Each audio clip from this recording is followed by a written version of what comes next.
and she referenced your bio at least 3 different times because it tells you everything you need to know about the person. Cat dad, hater of bio writing, and I keep it she's short on and there, sweet. Yeah. It was great. So, all right, we are live. Where's our music, Charles? Getting everything, making sure. I'd like to make sure we don't lose the audio, so I'm recording. Make sure everything's good. Here we go. Let's dance. Hey, are you tired of being awesome alone? Well, so are we. So me, Tyra, we brought on Phil so we could all be awesome together. Is this new music, Charles? No, it's the wrong button. Let's do it again. I was like, let's take it from the top. Take it from the top. This doesn't feel like a Lucy. Yeah, it's like I like that song, but it was different. I knew it was like, hey, time was not right. It's because Tyra rushed me. I blame Tyra. I did not. She used the force, and it made me do it. Wrong lever, says we'll run through. Let's try it again. I do the timing though. Here we go. Phil, we're professionals. We promise. I believe you. I've been on a professional podcast too. All right, let's try this one. Much better. Hey, are you tired of being awesome alone? Well, so are we. So we called our good friend Phil Rood to come be awesome together.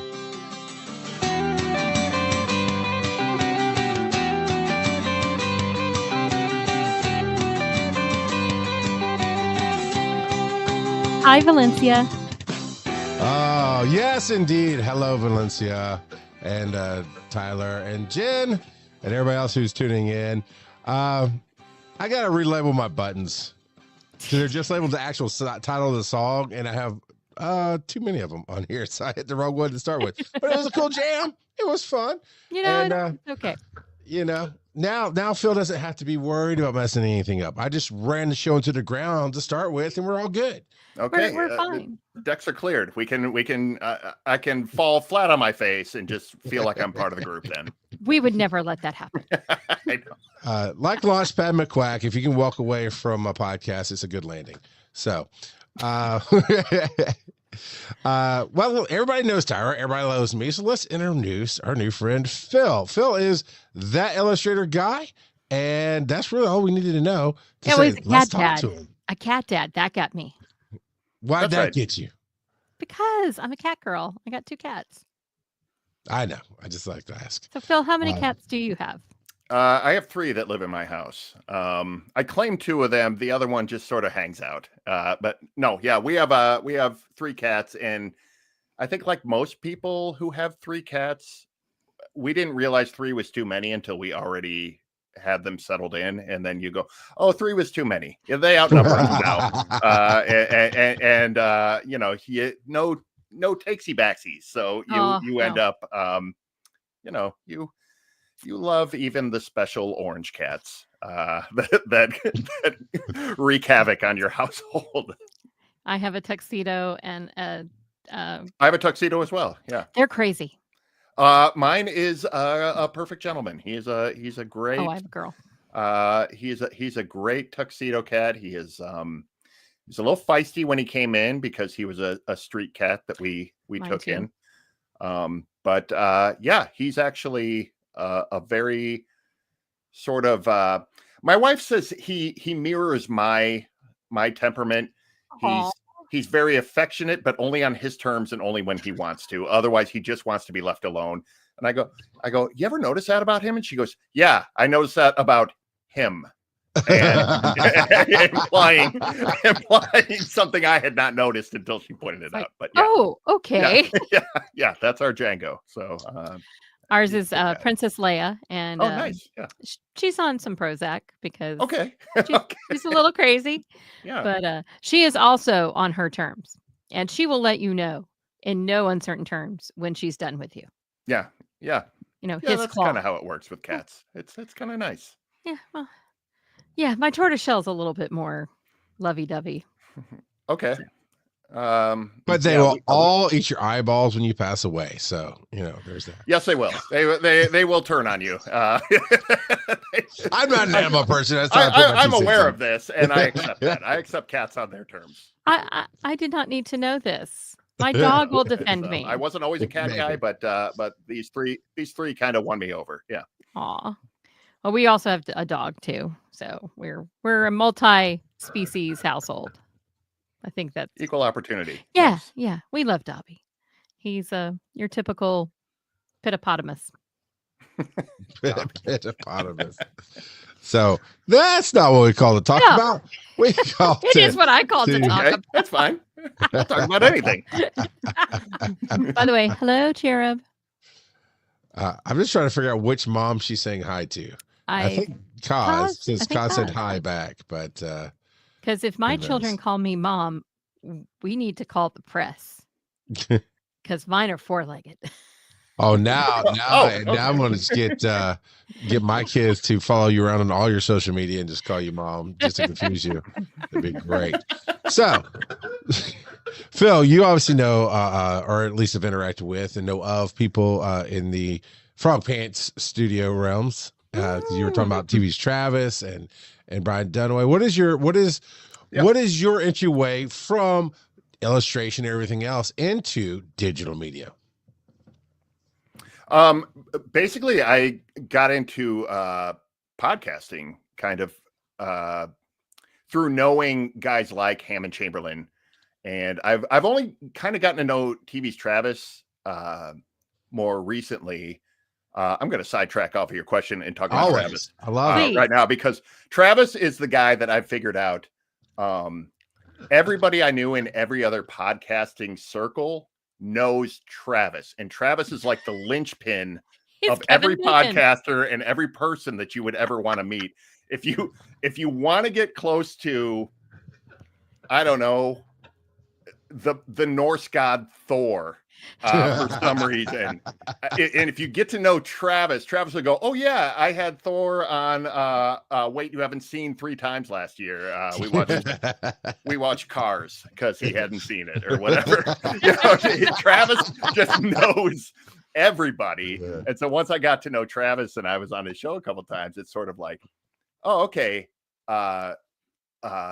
Gerald from 2Ps would be like, oh yeah, you know Travis? I know Travis. No, of course you do. And then Hammond told me about you guys. And he goes, oh, also Travis knows him. I mean, of course he does. Travis comes up in every recommendation. Yeah. And so Travis is someone I've gotten to know like through other people that I knew through Frog Pants. And aside from drawing and illustrating and just sort of like running a blog, knowing these folks who were Frog Pants or Frog Pants adjacent, and we're watching them start up their own independent podcast, watching Hammond Chamberlain start Beyond the Playlist like over 10 years ago now, and just sort of him knowing him a little bit at the time and him going like, I want to see if I can do this, and just sort of starting it. And then he asked me, that was the first show I was ever on, was him just asking me to come on and talk about art in his roundtable that I do every year with his show. And just sort of like through knowing more of these people, it sort of got me into like guesting on more shows. And then I was asked to do a show with somebody, and it's sort of built into having it. I did a show called Brokebot Mountain for and it was a Westworld fan cast that I did for Blazing Tracks 100%. Me and Carrie McGinnis, we started that show, and then David Luzader came on, and then after a while it was me and David, and it kind of morphed into a sci-fi podcast. We did that for a few years, and then I've started my own show 3 or 4 years ago. I lose track so easy. Me and my son one of my sons do a movie podcast called The Picture Show with Austin and Phil Rood. We get a lot of questions about it because we've been on hiatus for like over a year, but he's a college student and I have my own personal projects going on. So it's just a scheduling issue right now. But yeah, it's weird when you look back over 10 years of that and just kind of seeing like, oh, I've actually sort of carved out this path I hadn't seen for myself in doing podcasts. And for me, it's more of a hobby than profession, but it all came from like knowing this group of people that, you know, we have a lot of overlap with, clearly. And people like Hammond are super helpful in helping kind of facilitate that kind of thing. So funny enough, the reason I started podcasting was because of Frog Pants and Scott Okay. Johnson's World of Warcraft podcast. Okay. Because then I started a podcast with a friend of mine, Brian, called Azeroth, Leveling Azeroth, and we talked about World of Warcraft too. So we were part of that whole kind of Warcraft community. And so, yeah, it's amazing how many people either got inspiration from there, found people there. But the whole Frog Pants studio is awesome. That community is awesome in itself, but I feel like the communities that spun off of that also sort of like, you know, more people gravitate. It's the way it grows really organically in a really cool way, that, you know, for something that I just sort of stumbled on in looking for podcasts to listen to, I kind of accidentally found Frog Pants, and it sort of gave a new trajectory to my life. I mean, people that I met 10 years ago that I'm still good friends with, that are part of my kind of personal creative community that I became good friends with. It's amazing where we meet people. Yeah. You know, I met my husband at Dragon Con, but I've met TV Travis at Dragon Con. Charles and I became friends because of Dragon. There's like nexus points, I think, of the universe where, you know, things just kind of spin out of. Yeah, and when you get out of that, nobody cares.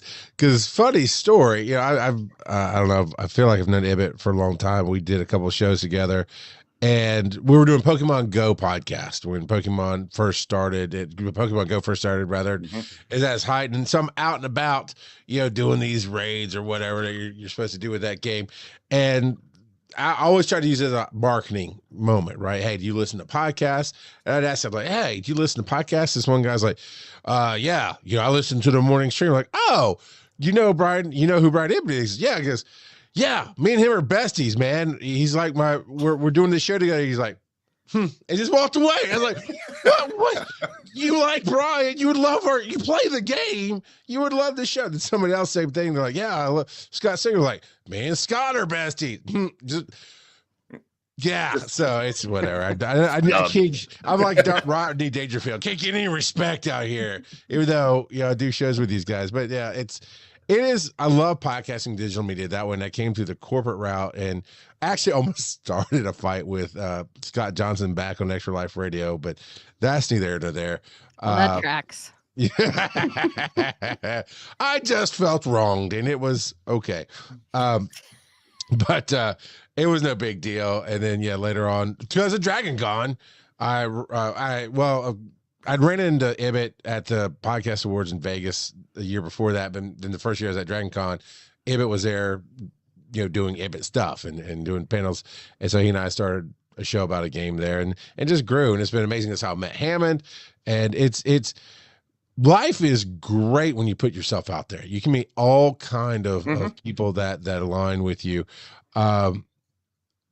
So I kind of want to steal. I'm stealing. I'm gonna steal this thing. So on the show Smartless, right? They 3 celebrities is fun. It's great. I want to, you know, get sideways there. But one of the guys is always asking, do you have a stage story? What's your worst stage, performance story or whatever, Broadway story? So mine is, Phil, you've apparently appeared on a few. What was a funny podcast appearance story you could share with us? Oh man. Boy, you're putting me on the spot here. I would say being asked for a funny podcast story when I have the memory of a goldfish, and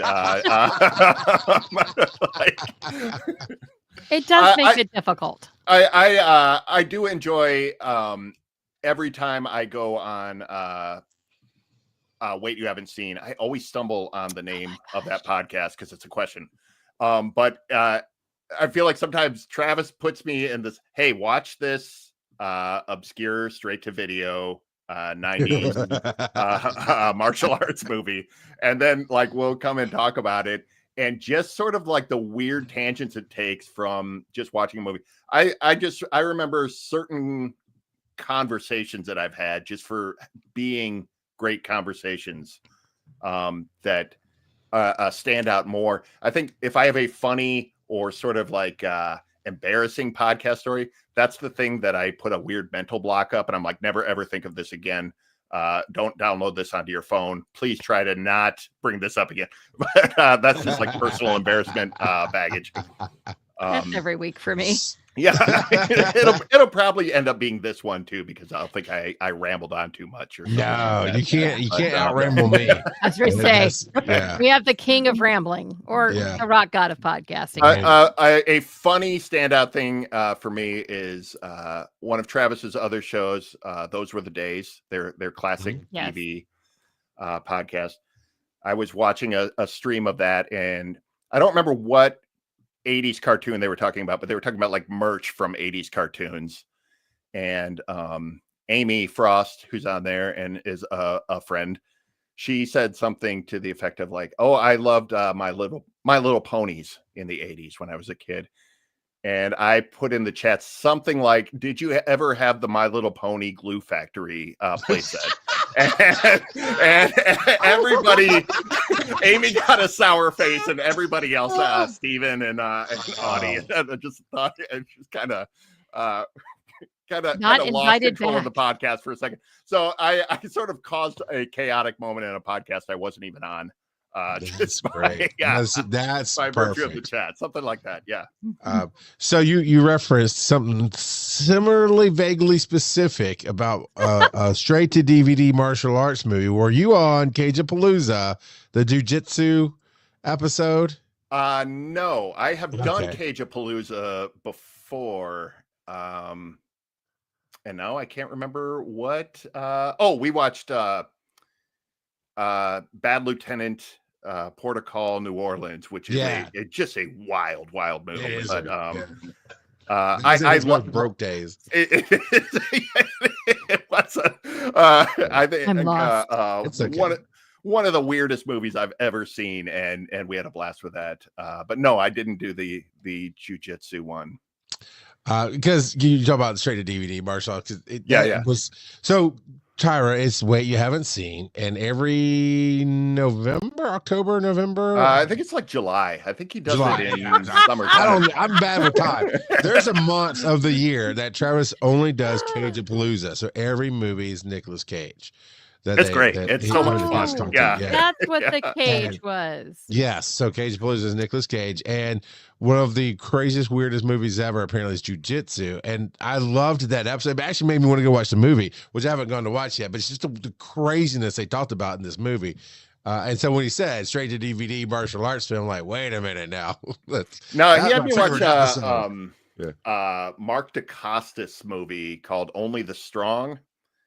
And it's not a terrible movie, but it's just a weird, very low budget movie that it is right up the Travis alley of like, hey, you ever seen this very obscure thing? No. Okay, we're gonna have a good time with it, and we totally did. It's really he's just he's one of those guys where even if he makes you watch something that is insanely bad, you're gonna have a great conversation talking to Travis about it, because he's just good like that. Yeah. He's such a great host. Well, and his research abilities are amazing. Like, he knows everything about whatever you're talking about by the time you're on air, and you're like, that's what's great about podcasting with nerds, is the research is off the chain. It's really great. Are we ready? Yeah. So welcome to the Talk About TV's Travis show. We're going to go more. I know. Yeah. No, you're not. I brought it right back up. I'm going on. I'm going on again. I think it's my third or fourth. What? Coming up in last Sunday of January. So about a week. I've only been on once. I keep having to beat his door down for it. And here's the thing. I'm bringing him every film. He has yet to give me something I haven't seen. And that's okay. But we're going to actually do Better Man, the Robbie Williams biopic, basically, that just was in the theaters. So that's gonna be interesting. Nice. I'm a little scared that Kaz knows that Cage had 12 chest hairs forming a triangle in Valley Girl. Our chat is sometimes off the sizzle. That's a deep cut, man. All right, Tyra, let's have some real questions now. Let's let you take the wheel and ask some serious, hard-hitting, dramatic questions. Oh no, that's not happening. But I do want to know, because I can't draw for my life. So I always find people who can actually do that to be fascinating. How did you end up being the illustrator guy? In a long, rambling, roundabout way. I drew a lot in high school. I took art classes, and I went to a VOTEC for graphic arts for my junior year.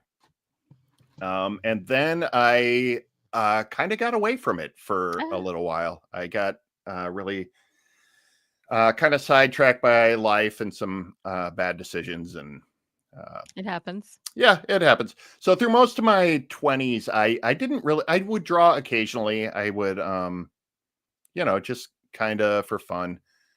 I have like a few just random pencil drawings that I did throughout my 20s that a couple of them I hung on to because they were pretty good. And then when I was around 30, I got sober, and I started to figure out what I wanted to do with my life. And I went back to, I say back to college, but it was my first entry into college at that point, and studied graphic design, and kind of figured out like, oh, this is kind of what I always wanted to do. But I come from this really small town in the Midwest, and it's a rural community, and you don't really have anybody modeling the idea that like, oh, you can do art for a living. Like that's an actual like viable career path.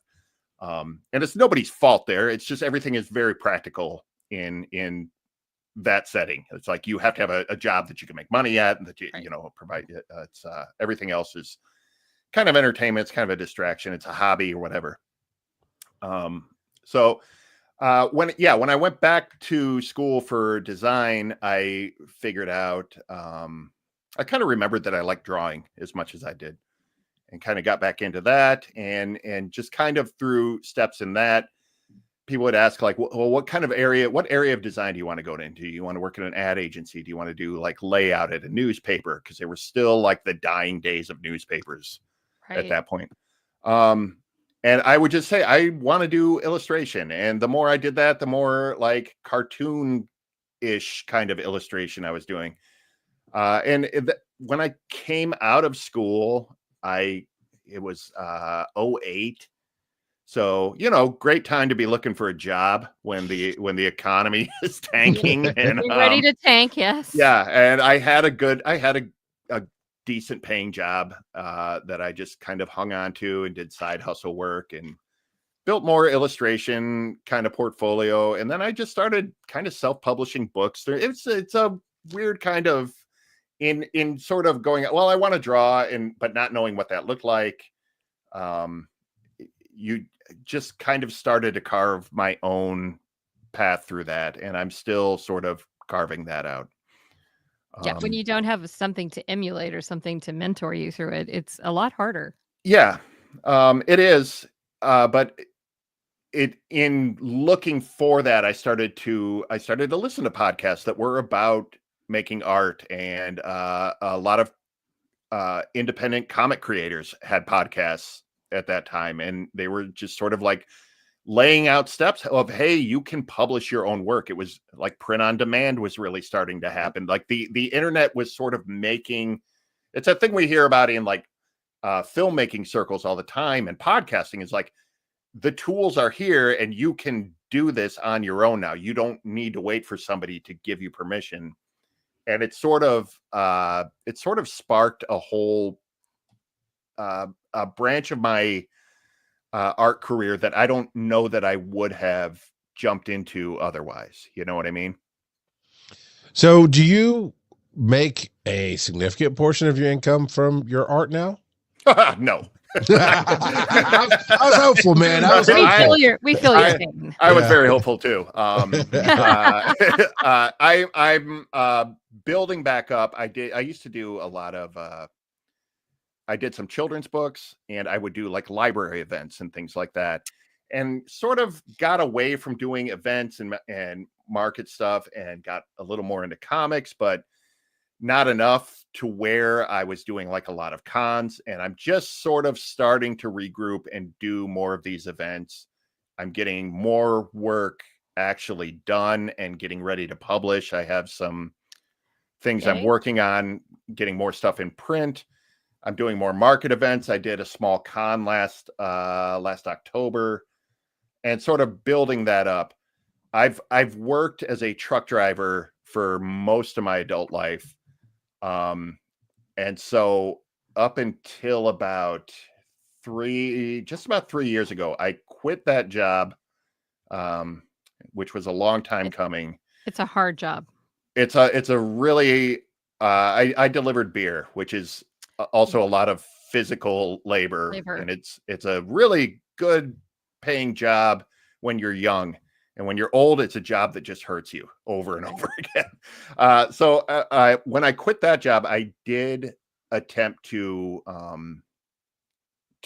work from home. I kind of hung out my shingle and took commissions and looked for work and found that to be its own kind of set of challenges. Yeah. In the almost 20 years since I had applied for jobs at that point, the entire job search market had changed, and it all shifted online and through LinkedIn and these freelance websites. And I'll be the first to tell you, I did not understand how it worked anymore. And I found it really, really challenging, on top of the challenge of freelance illustration in its own self is being consistent enough to have a steady income coming in. Right.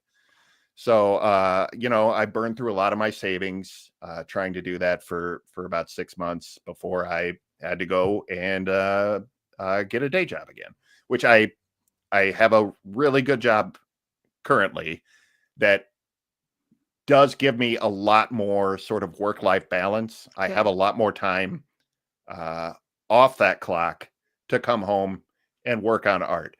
And about the time I got that balance, I got a grandson who also lives with me. But that's a great distraction. I'm super lucky to have my grandson and his parents in my home, where we get to see and interact and have a great close relationship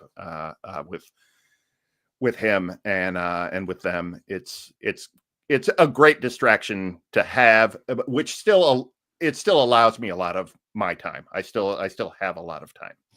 Well, and a lot of inspiration too. I mean, little ones are just, it's fun. He's real little yet. He can take the pen and kind of scribble, and I will draw something next to him, and he just knocks my hand out of the way. He's like, just scribbles over whatever I'm doing. Grandpa. It's pretty adorable and infuriating, but no, it's great. Could be an entire comic about that. So yeah, that could be. Yeah. So what? So you go. No, go ahead. No, you go. No, you go. Fine. Only because you said so. What is one of the things that you've drawn or illustrated that you're most proud of? I did and I have this on my YouTube channel, which is part of my sort of marketing push, is to have a blog, but most of what I do is YouTube videos that I just link into my blog. But I did a drawing of a Siamese cat that I've named Mark. And Mark is a Siamese cat that I saw in multiple places across town one day. And even if you want to believe that those were different Siamese cats, I choose to believe Mark is a interdimensional traveler. And so I have just sort of adopted Mark as my interstellar being who visits me sometimes. And I did a drawing of Mark surrounded by peacocks, because there are also peacocks in one of the places I saw them.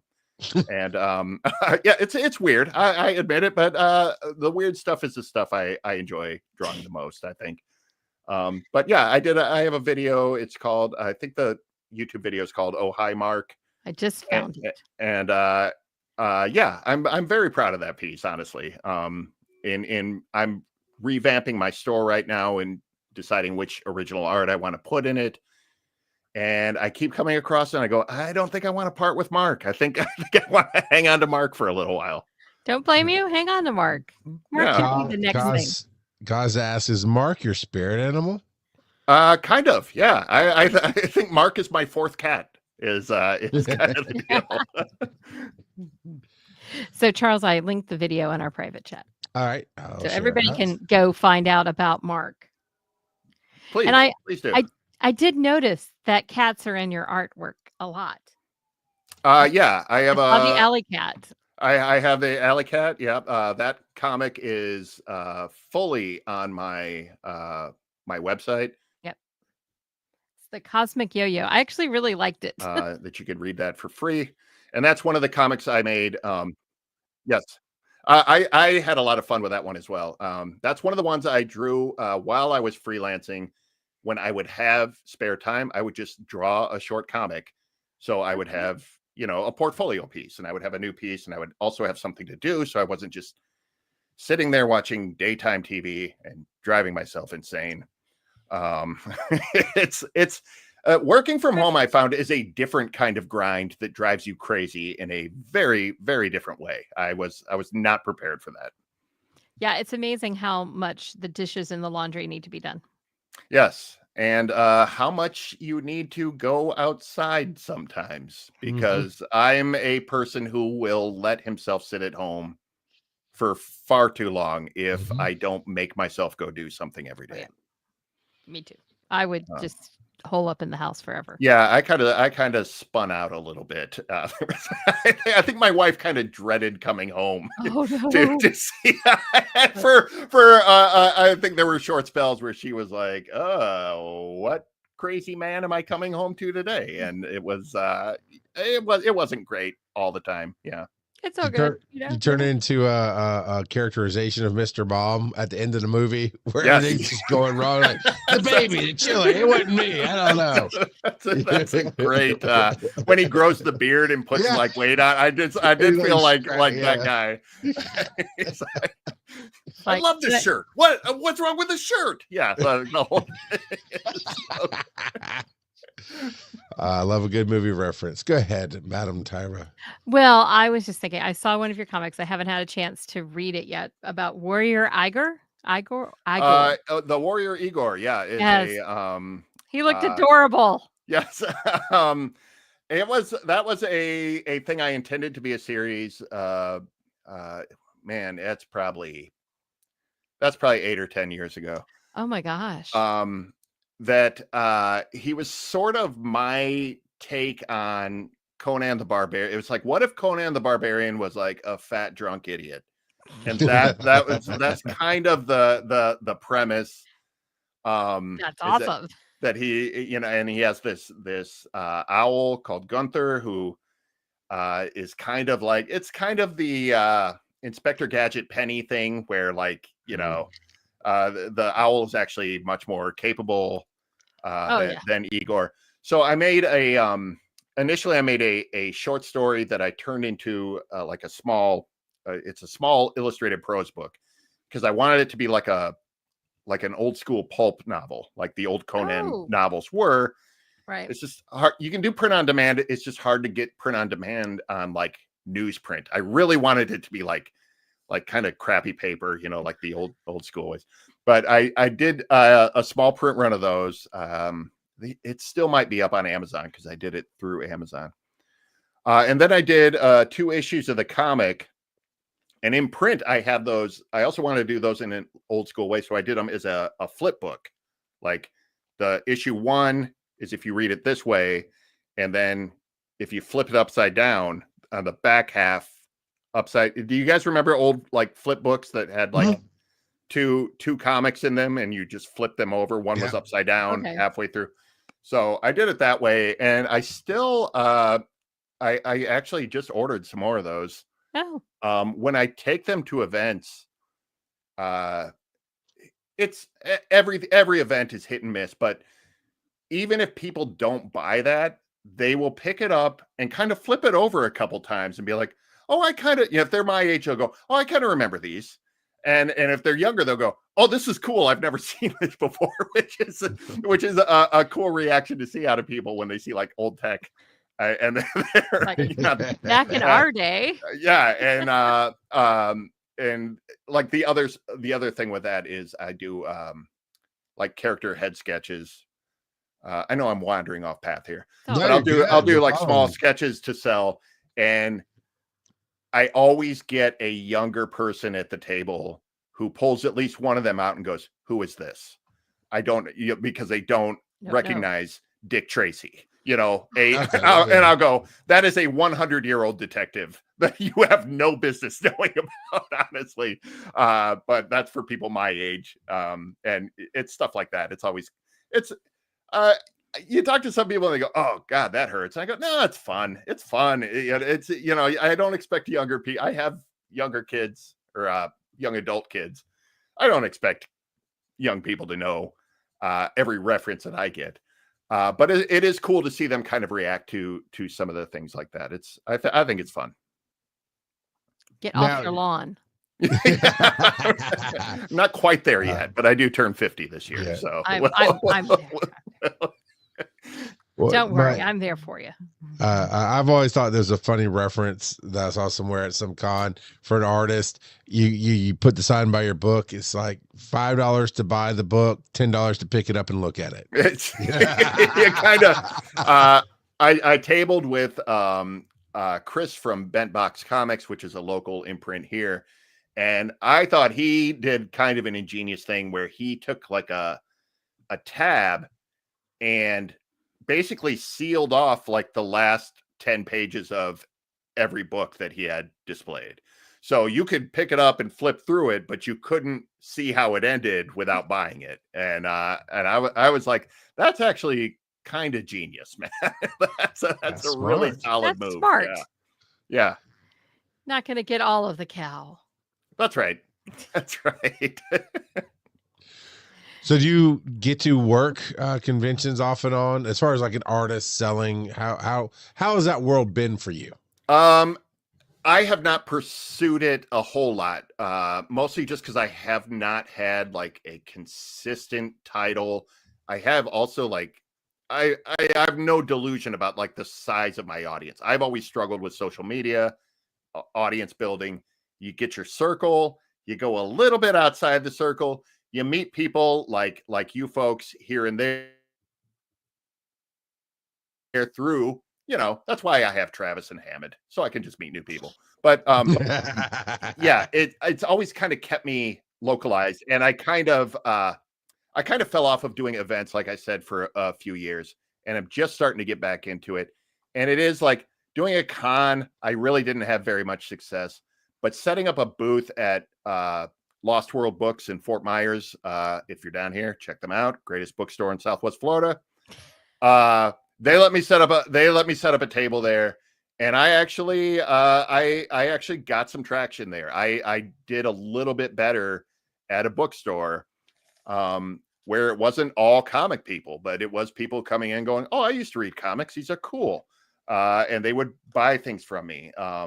The children's books sold really well there. Sketches sold really well there. I did pretty decent there with like a bookstore crowd. It was very encouraging.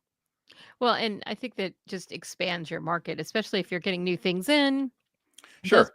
Those people can be especially if they're local, a great starting point, because they're going to talk about it and hopefully write you reviews and things. 100%. And the Lost World, the bookstore in question, they actually they bought a copy of everything I was selling for themselves. And then they asked me if I would consign some books for them. So they gave me a shelf in the front of their store. They've got my stuff set up really nice on display in there. They are great to local artists. A couple other people I met there have items for sale in the store. They're really, really supportive to the locals, and they hold these market events for them. They're great. It's a great kind of local community to be in. And plus, doing some of these events, even the Comic-Con where I didn't really do, great sales, I met other artists there, and I met writers there, and I met comics people who gave me a lot of advice. I met people down at Lost World who were vending next to me, and made connections that got me invited to other events, and just got me seeing other people's great work, and just meeting some really awesome people. And it's just like, you guys talk about digital media, and like the upside of that all the time for me is the community. I'm talking about Travis nonstop tonight because Travis has become like a great member of my community, right? In being like a fellow creator and just, a friend, just sort of meeting new friends who have a lot of the same interests as you and can help you out with a lot of stuff. Travis has offered to help me, with stuff a lot of times. And I've offered, I've done art for other podcasts and stuff. I've done a lot of Hammond's artwork for his show. See, now that's good to know. Really great. Yeah. So if you're a podcaster, like somebody in this lineup here, I need illustrations. So I just found out that Phil could help with that. So if you're out there looking for podcast help, Phil could be your guy. Did you do his logo for soundography or the poker chips? I did not do soundography. That is Joel Duggan, who's illustrator similar styles, in Canada, and Joel's great. Yeah, Joel's an awesome guy and a great artist. I like your style a lot. I was telling him before the show, I really like the style. But I did fun. Hammond's Beyond the Playlist artwork, and then all of his offshoots of that, of like him and JD. Right. Maybe that was what I was thinking of. Stuff like that. Yeah. Yeah. Really nice stuff. But I mean, I think that networking becomes so important for creatives, whether it's helping you learn new skills or connect you to people, but it expands not only your knowledge, but it helps you expand the base of people that you can get in contact with. Yeah, it's Kaz has taste, just so you know. She says she really likes your style. Well, I would assume she has taste if she makes a comment like that. I'm gonna file it that way in my head anyway. Now, networking is one of those words that I think I stumble on it once in a while because it sounds like, oh, this is purely a business transaction. Right. But it's, like I know you guys know, it is much more than that when you have a 10-year relationship with people and you're not exchanging money all the time. It is more than that, but it's also like, yes, it is. This has been, Hammond has been huge for my illustration career. He's given me a lot of work. He's recommended me to a lot of people. He showcases my work on his show. It's he's been great to me. It is so amazing that he's been huge in your career when he's such a small little man. Okay, I haven't met Hammond. So, when we had Hammond on, his reference for Dragon Con is when he walked around at Dragon Con, all he had was butts in his faces because he thinks he's that short. So he's not quite that short. He's not Hobbit level, but he's Is he shorter than me? What's your height? 5'4" if I stretch and stand up tall. He's 5'1", something like that. Yeah. I don't know. I've not met Hammond in person, but I haven't either. I don't know. He hauls that big space guitar around. I assume he had some kind of size to him to play that thing, but he's strong. He's beefy. he can probably throw me through a wall, but I'm double his size. Yeah, it feels like well, don't tempt him. Now, Travis, I know, is the opposite. Travis is like a secret tall guy. I always think Travis is short because he has a Gimli beard. And I'm like, oh, he's a dwarf. And then I'll see a picture of him next to people. And I'm like, oh, Travis is like secretly tall. He's like a tall guy. Yeah. That's hilarious. I feel Secrets of- like in the oh, man. podcast here, we go up in height because, like, I'm the short one down here. They kind of did line up that Just way. noticed You know, that, yeah. I'm like, fine, Charles, I'm short. That's what we found out You here. want me to even Well- it out a little? Yeah. I could try we to gotta play with your you. microphone a little, or not microphone, your camera a little bit at some point. Whatever. But Well, I just have a we hope style to to how do- I do things, and I like to have hosts on either side of the guest so that it's inclusive. And it just did line up. It's like a Small, hug, medium, large. but virtually. Yeah. So you mentioned Hammond and guitars, but you play as well. What kind of music are you out there strumming on your guitar? Oh, I'm just making noise. I think I play I play for fun. I've been a hobbyist guitar player for since I was like 15. That's awesome. Another one of those things I got away from and then came back to, and yeah, and I think it's been a few years ago, but at some point I was like, okay, I've never played in a band really. I've never like played with other people. And I just decided to start sharing videos on like they're just short. I'm like, you can record me telling myself like, you can record a 1 minute video of you playing. You cannot mess something up for 1 minute, even if it takes you 100 takes to do it. Right. And then I would just kind of like take the best one and just share it. And it's just like my way of going like, okay, I shared some music, and it's one of those lessons. There's a saying of like, be careful who you pretend to be, because that's who you become, or that's who you truly are. Yeah. It is one of those things where I learned this the hard way, because I started having people approach me and be like, hey, will you play this thing for my podcast? Will you play some? And I'm like, no, I don't. I'm not really a guitar player, guys. Yeah. And I just played one on TV. I did a thing for Those Were the Days, real briefly.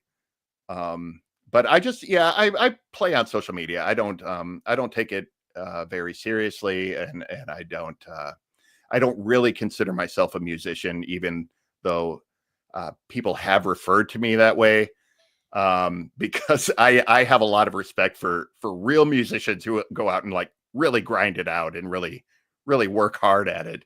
I kind of feel like a poser when I get called out for it, but it's something I enjoy doing, and I share it on the level that I share it on. My youngest son started playing during the pandemic when he was at home. Right. My youngest son, let me talk him up now. Maybe he'll have him on as a guest. Ooh. He's a guy who he's an EMT. Oh my gosh! Well, Charles is. He's EMT now, but he during the pandemic he learned how to build a computer. He taught himself how to play guitar. He's one of these just really smart kids who can kind of teach himself how to do things. That's awesome. He continually impresses me. But he and I play together sometimes. He'll come over and we'll just kind of strum and teach each other songs. There's a event in August called Play Music on the Porch Day, which is all about encouraging you to go outside and play and share with your neighbors and stuff like that. And for the last couple of years, Logan, my youngest son Logan, he'll come over and we'll play on the porch for like an hour, and we make a couple of videos about it. It's just for fun, but we have a lot of fun doing it, and it's one of those things where kind of like playing with him is kind of my favorite thing about playing guitar right now. That's it's awesome. Just every once in a while, he'll come over and we'll pick up guitars and just be like, hey, what'd you learn? What's the newest thing you've learned? And just kind of trade riffs back and forth. It's fun. So is he the same one that you do the podcast with? No, that Austin is my middle son. Okay. And then my oldest son is the newish father. So yeah, it's nice. So 3 boys. 3 boys, yes. No girls for you. Just daughter-in-laws. I have 1 daughter-in-law, and Logan is engaged. Oh, So I have another daughter-in-law incoming. uh-oh. And Austin is gay, so no, that'll we're full up on daughter-in-laws. Is what I'm saying. Well, that's awesome. I mean, It is. It's you can get no. another son too. So I mean, We've we're a good unit. I think I got lucky in that I got good people in that network too. It's pretty good. oh, I don't know who that is. Can you throw that up? Maybe he'll know.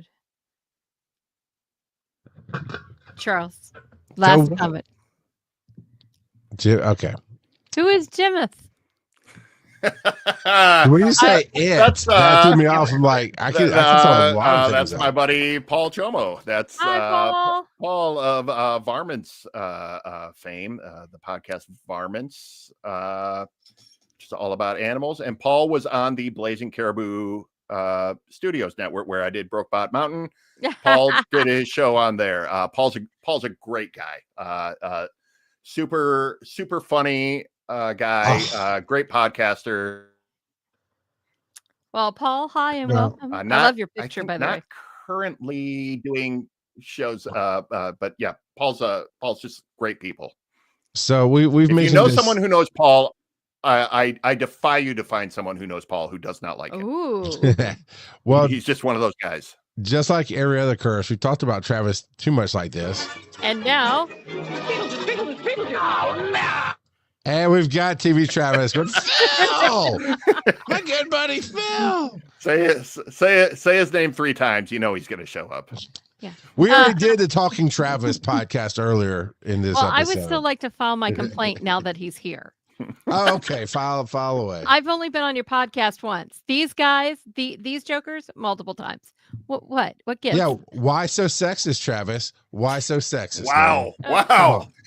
I did not say that. He threw the sexist I think the part. longer the beard gets, the more sexy is it. I don't know. Well, sexy is a flip of the coin. Who knows? Yeah. Well, my husband does have a beard. Yeah. I mean, I met Travis once. He's a pretty man. He's a pretty man. So, but yeah. Sorry about the phone stuff. I know on the podcast you don't hear it, but a few little work things were popping up there. But we just go on without you, Charles. That's exactly what you're great at. We're professionals here. Phil and I had a whole conversation about what a jerk you were. That's good. We summoned Travis somehow. I don't know what. We're like, we need a new co-host.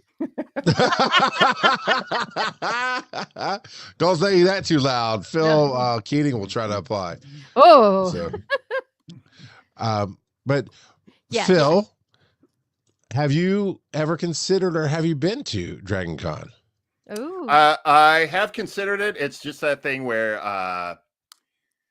I would like to have a little, either a bigger audience or a bigger project to promote, because that would be a little more of a considerable investment for me, as opposed to doing, more local stuff where, it's not like traveling to Georgia's crazy far, but it does require lodging and stuff like that. But I would honestly love to have an excuse to go to Dragon Con, and it's like, but I'm working. Like if I can pull that out of my wallet, But I have a couple things cooking that when I'm ready for publication, I will be looking for bigger cons. Good. And I think Dragon Con would be a good one to start with.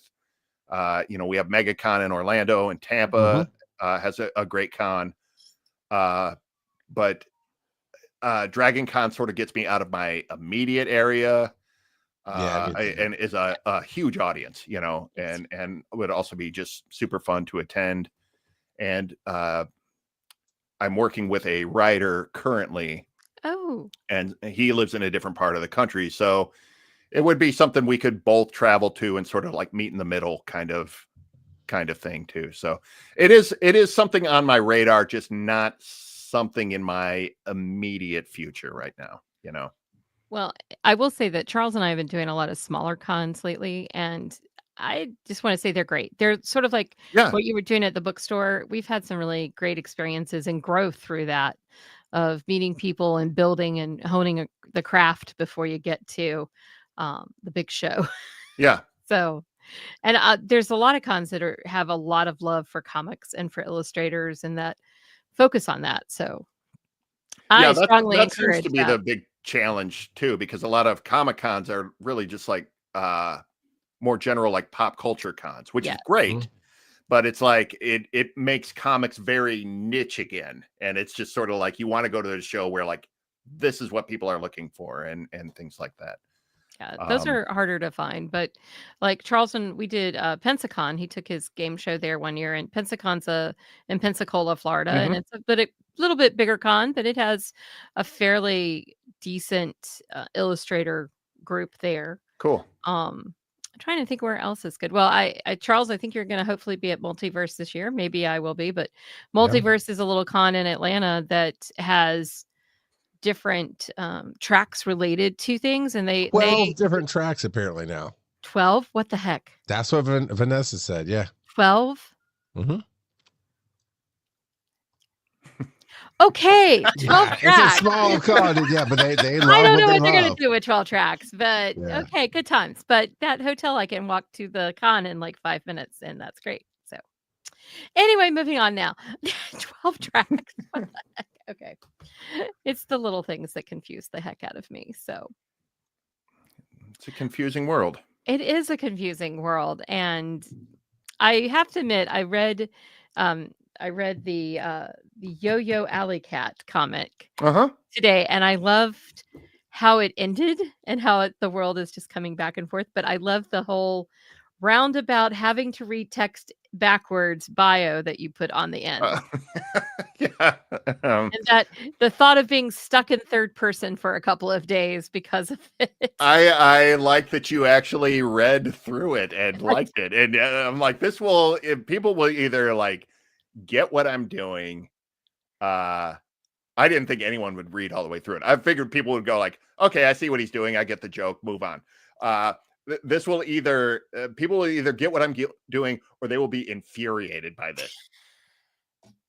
I hate writing bios too, and I end up writing them all the time. Sure which one you were going to come out on? So it's like I hate them. Hate writing bios. Yeah, yet it's my job. Bios they're the worst. You have to talk about yourself. You have to brag on yourself. And I know that's something we should all get over. We should be our own biggest cheering section, but it's like writing a cover letter or a resume for a regular job. It's the worst. I hate it.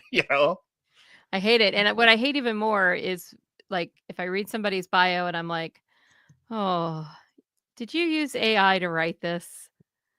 Oh, that's a thing now. Yeah. AI makes it sound superlative, but not in the right way.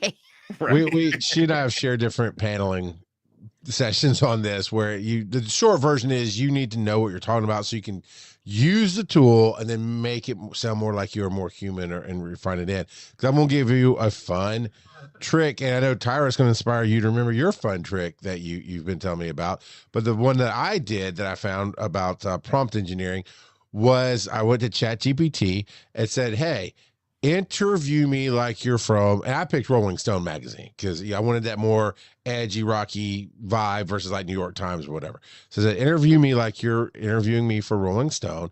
I work in the field of digital media and podcasting. Here's my name. Ask me at least 10 and no more than 20 questions. And it went in, bam, here's a question. And it takes some time, right? It's a fun project to do because you're just typing an answer, just going crazy. And it does all that. Then it writes the article basically on you. And then you can say, now take this and make it a bio. And I just went crazy. Said, make it sound like it's Sports Illustrated. Make it sound like it's New York Times. So I have 5 different things that came out of it. Then I fed it all back into the machine and got some bios out of it that then Tyra, I got to figure out Tyra. I try to get an AI Tyra, joke in here somewhere, but the Tyra helped refine and polish. But it is a good tool if you really. But that was such a fun thing to do. It's like, it's a tie. That's what you're looking for. Yeah, I like that. I like that. There you go. But you got some time that. on your hand, Charles. You ghost wrote like 9 articles about yourself, and well, I had ChatGPT to do it, but yes. But so Tyra, does that remind you of your fun little ego boosting or not boosting? That sounded bad, but that no, it was completely. No, somebody had told me that you could they'll create a podcast, and which just is devastating in its own way, but you can have it create a podcast about you, and it's sort of like 2 people walked in and they're going to tell everybody about all the glorious things that you've done in the lovely superlative way that AI does it, but it's a podcast and it's 2 people talking about you. And I was like, I listened to it and I went, insert colorful language that begins with F here. Damn, I do a lot of stuff. And it really made me realize what all I accomplished. Because sometimes I think we forget that, or we get lost in the, or I think Kaz earlier was referring to, we have an imposter syndrome panel. We get in that mode, or we just kind of forget, or we think it's normal. And then I'm listening to these 2 fake people talk about me, and I'm like, well, crap, I guess I do a lot, and maybe I am an expert at X and Y and Z. And it was I would never publish it anywhere, but I would play it again in a down moment to make myself go, yes. That tool is, that's valid. I'm stuck on, you have an imposter syndrome panel, and I'm just picturing whoever's moderating that up there, like, I don't know what I'm doing here. I'm really not qualified. Phil, you know the moderator. I know the moderator. Oh yeah, it's Stephen Adams of Those Were the Days. Is it really? Yeah. Yep. I know that Stephen is a little his bit. panel that him and Phil Keating built, and the 2 of them run that. And I get what you're saying. Like, no, that's probably the best person to lead it, because I see Stephen on TikTok, and he's like, "Hey, have a great day, everyone. Go outside and touch some grass. I hope you're doing good." Like, Steven's the most positive. I'm always like, I'm waiting for the punchline, because I'm so cynical that I'm like, no, this can't be like.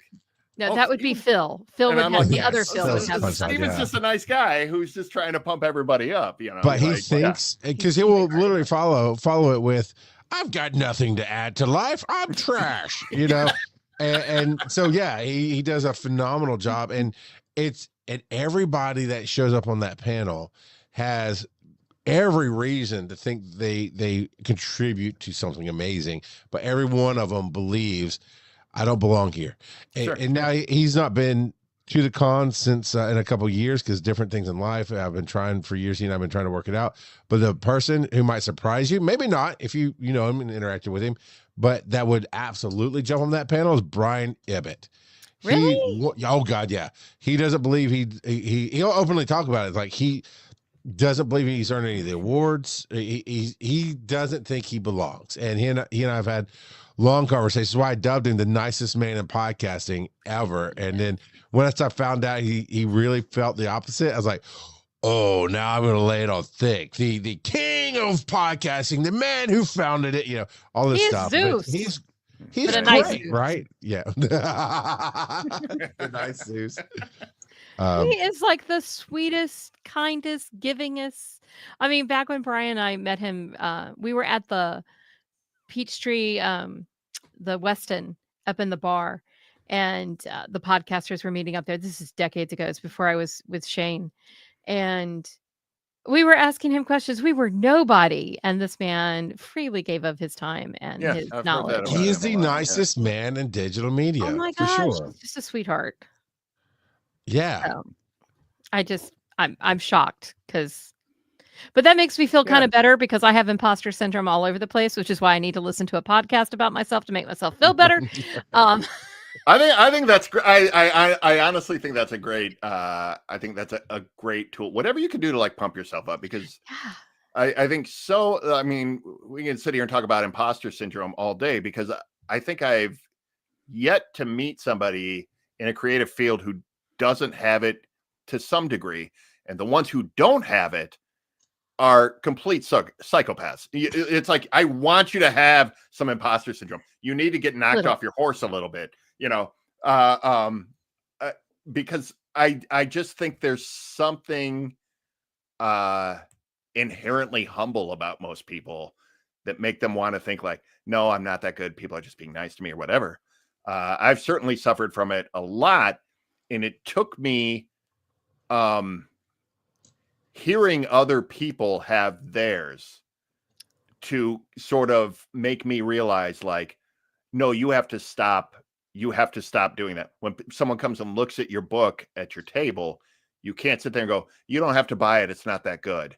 Don't you dare. Or they say, this is really nice, and you go, yeah, it's okay, I guess. I'm not real happy with page 38 or whatever. Like when you see other people doing that, it makes you realize like, oh, I do that, and I have to stop doing that because this looks bad. Like, not to like rain on people who do that, because we've all done it, but it's like, I will stop doing it, and then I will go to people and I will tell them, please stop doing that. You're running yourself down when nobody else is wanting to do that. And it's a real, I think, serious problem in among creatives. Yeah. I love that there's a panel, and I love that Steven moderates it. I think that's perfect. Yes. We have a do you want to throw out what TV Travis said? Yeah, and as I do that, the 2 steps that I give people, and people don't want to believe it about me, but I used to do the same thing. But the first thing you gotta do is shut your mouth. Just stop talking. Let somebody say something. Let them look at your work. Let them listen to your thing. You don't have to engage and say, oh, I'm the greatest, but just stop talking is step 1. And step 2 is just say thank you. Yeah. When somebody says, that's so hard. You don't have to believe that you did something great. When somebody goes, you did something great, thank you for that. That's it. And it's like someone will say you did something great, and then you're going to start arguing with them. Right. Exactly. And it's like, what you're really telling this person is that they don't know what they're talking about. It's like there's a whole nest of things wrong with pushing back on a compliment. Right. It's just one of those things. I think saying nothing and then saying thank you is like the most cut and dry advice on that. That's great, Charles. And then you go and make a title like Rock God Podcast, and you'll be good. But those are the first 2 steps. So before I get to Travis, Bobby says I'm too much of an imposter to be on the imposter syndrome panel. And then Travis does say this. I get mine in waves. So my imposter syndrome, mine comes in waves. We're not laughing at that, Chiefy's Travis. Yeah. No, you're horrible. No, I was kidding. We're not. I struggle. Okay, back to imposter syndrome. Travis says, I struggle with it, and then someone will say something, or I'll get asked to work on a project and realize I might actually be good at what I do. And I want to lean into that for him, because when I don't remember which, it may have been the first episode we did, or maybe the second, but I said, hey, you've got to come to Dragon Con. I know the guy who can help you get a panel. Hint, hint, it's me. So let's do a live wait you haven't seen. And I know him well enough now. He probably went ahead and went, oh my God, that'd be the worst. I can't do it. Nobody will come to it. All the imposter stuff. But what he actually did, said was, well, let me see if I can work out the travel. And then I baited him some more. Like, hey, our buddy Phil, let's troll him. Let's make him watch Borderlands, because he's not gonna. And so we built this thing that helped. And sure enough, it went off great. But I know Travis, left to his own devices, probably wouldn't have come this year and done that. But I'm glad that he took step 1, just shut your mouth, and step 2, say thank you. And then he killed it. He killed it at Dragon Con. He was so good. And he is an attending pro this year. That's awesome. And somebody wrote his bio, helped him write his bio. Yeah. Dirty Ape Gangster says, Tyra, you look good today. Which thanks. I love that tag there. I'm going to practice what Charles preached and say thank you. Because it's amazing. Because especially with women, we'll make excuses. So you'll say, "Oh, that's a beautiful dress. Oh, I got it so cheap at whatever," or you blow it off. And I'm trying to learn not to do that. I'm also learning to compliment people, just random people. Yeah, tell them they look good, or that oh, what a wonderful dress, or whatever. Because people need that. Random compliments. Be kind. And causes clapping. I'm all for that. Yeah. Before we take off, because we could talk all night, Phil. Usually that's our meme is we just go crazy. Speaking of some tools, as an artist, what is your Oh, that's a good go-to one. tools for your illustrations and drawing? Uh, uh, Bristol. I'm still old school. I'm pen on paper. Okay, all right. You do that on your YouTube videos. Yes, I use right now I'm using Canson Bristol, smooth Bristol, Nice. and I use a variety of just black pens. I do black ink on. Sometimes I use like a dip pen or a traditional brush. I have a bunch of brush pens. I have a bunch of these, fine liners, and yeah, they're all over the place. I have them scattered all over my house, in my car, everywhere. And I do color on a Cintiq that was gifted to me by a good friend, and I use Affinity software. Yeah, Affinity Photo is it's like a Photoshop knockoff, except you don't have to pay for it forever. You can just buy the download. It's like, what if Adobe treated people good? So I use that, and then I use for like paginating books and putting them together, I use another Affinity publisher. I use the Affinity suite for all of that. I do lettering in Affinity Designer. It's just like the Adobe suite.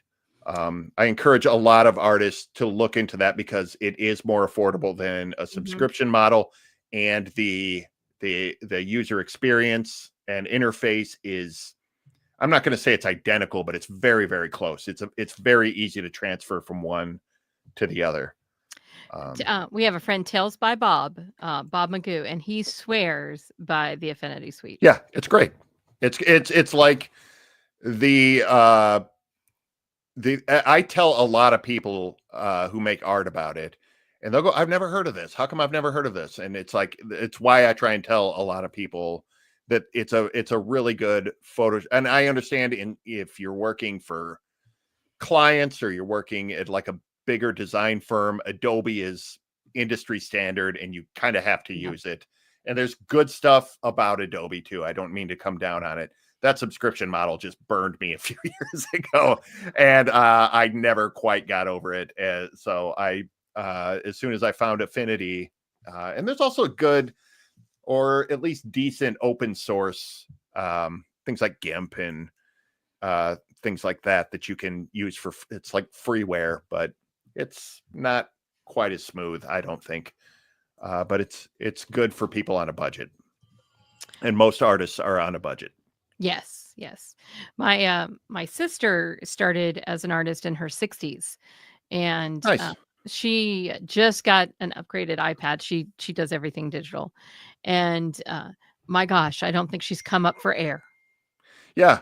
The iPad is a great tool for that too. Procreate is a really good app for the iPad. Yes, that's I think what she's using. Yeah, my daughter-in-law uses that sometimes, and I have used it in the past, and it's a great app, especially like for the money. It's the best bang for your buck if you want illustration software. Yeah. And it's hard to find, like, everything has its quirks. But Sure. Adobe is just so expensive. It's like off the charts. And Yeah. Charles, I linked it in our chat for you to throw that up there because Affinity needs some love. Gotcha. I know a lot of people went to it when there was a lot of AI issues with Adobe, shall we say. So, Adobe started using AI. Yes. That's a conversation for another night that I'd like to talk about the expensiveness of Adobe. Adobe has its issues. I'm not promoting Adobe at all.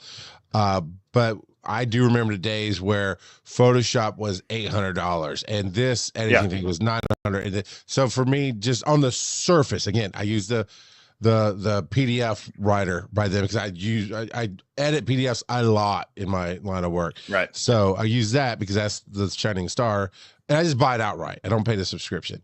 But I can see where if I am doing video and audio. Having a subscription at $50 a month is more affordable to me than $900 for that or $800 for that. However, 100%, yeah. I love alternatives like Affinity, and I'm not that kind of artist, so I don't know what Affinity is, but I'll take your word for it, Phil. I see your work, so if you tell me it's good stuff, I'm gonna believe it. Gets it done. Yep. More important, TV Travis uses it too. Oh, there you go. Can we stop summoning him? I mean, this is the Travis. We'll have our own after the Chiefs.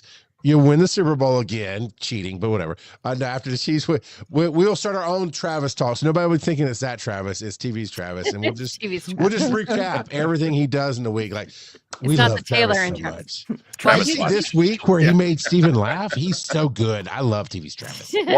Watching TV's Travis is what we call. Now, Phil, we just need a logo. We're ready to start.